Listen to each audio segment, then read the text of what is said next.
రాజకీయ పార్టీని నడపడం 10 సంవత్సరాల నుంచి రాజకీయ పార్టీని నడపడం ఎంత కష్టమో అని చెప్పి నరాలు పగిలిపోయేలా చిట్లిపోయేలా మాట్లాడుతున్నావు. ఎవడ పెట్టమన్నాడు స్వామి నిన్ను? రాజకీయ పార్టీ ఎవడ పెట్టమన్నాడు?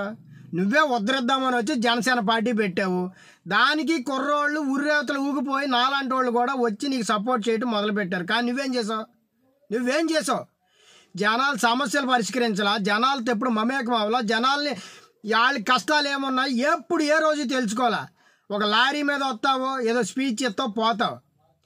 మరి నువ్వు ఎట్లా 10 సంవత్సరాల పార్టీ పెట్టి ఒక్క ఎమ్మెల్యేని గెలిపించుకుని ఆ ఎమ్మెల్యే కూడా నీ దగ్గర లేకుండా చేసుకున్నావంటే నువ్వెంత అసమర్థుడివి అర్థం అవట్లా నీకన్నా?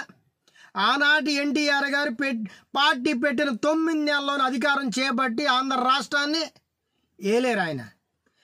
మొన్నటికి మొన్న కేజ్రీవాల్ గారు అతి సామాన్యుడు ఒక అధికారి పార్టీ పెట్టి ఢిల్లీ పీఠాన్ని బద్దలు కొట్టి ఢిల్లీ పీఠం మీద కూర్చున్న వ్యక్తి కేజ్రీవాల్ గారు.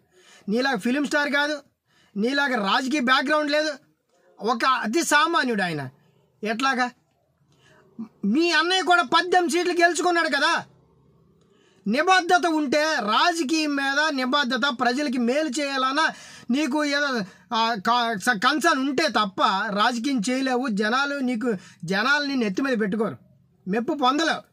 నువ్వు ఇంత ఎదవ్వు అని తెలిసినా, నువ్వు ఇంత అసమర్థుడు అని తెలుసుగా ఇంకా భుజాల మీద కాదు నేను నెత్తి మీద పెట్టుకు చూసుకుంటారు.